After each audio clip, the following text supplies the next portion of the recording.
এরপরে ইব্রাহিম আলাইহিস সালাম বলছেন, قال لقد كنتم أنتم وآباؤكم في ضلال مبين।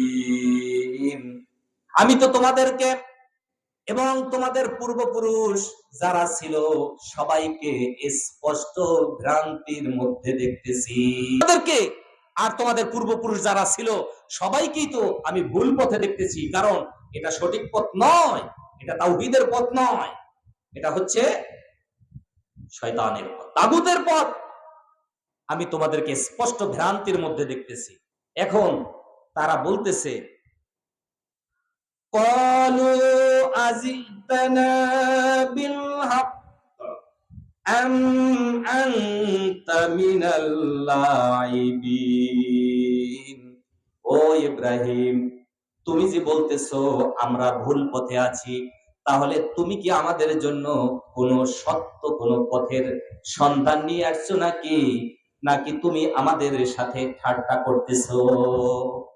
এলাকার মধ্যে দেখবেন যে কেউ যদি কোনো ভালো কথা বলে বা কোনো দাওয়াত নিয়ে যায়, অনেক মানুষ আছে, কিরে তুমি আবার কোন নিউজ আমাদের জন্য নিয়ে আসছো, কোন খবর নিয়ে এসে, এরকম কিছু মানুষ আছে না?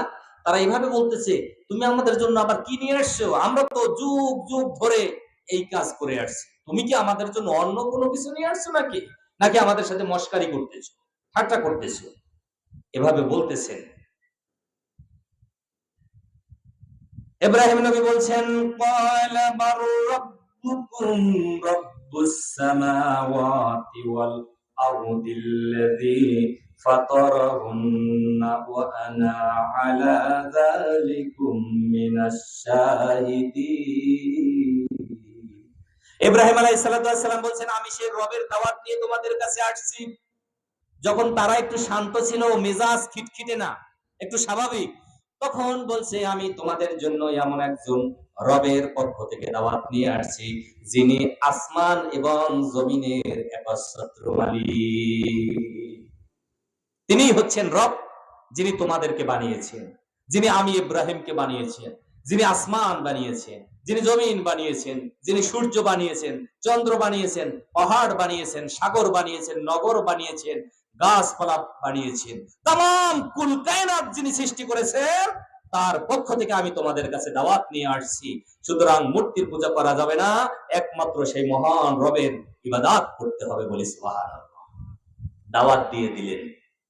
এবার সামনে চলেন, আরো ঘটনা আছে।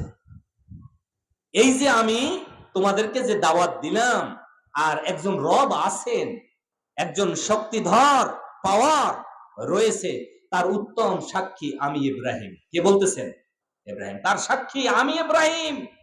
তিনি বলছেন, ওয়া আনা আলা যালিকুম মিনাশ শাহিদিন। এই ব্যাপারে আমি একনিষ্ঠভাবে সাক্ষ্য দিচ্ছি যে একজন রব আছেন। কারণ কোন রব যদি না থাকতেন, পরিচালক যদি না থাকতেন, তাহলে এইভাবে নিয়মতান্ত্রিক ভাবে সিস্টেম অনুযায়ী এই পৃথিবী পরিচালিত হতো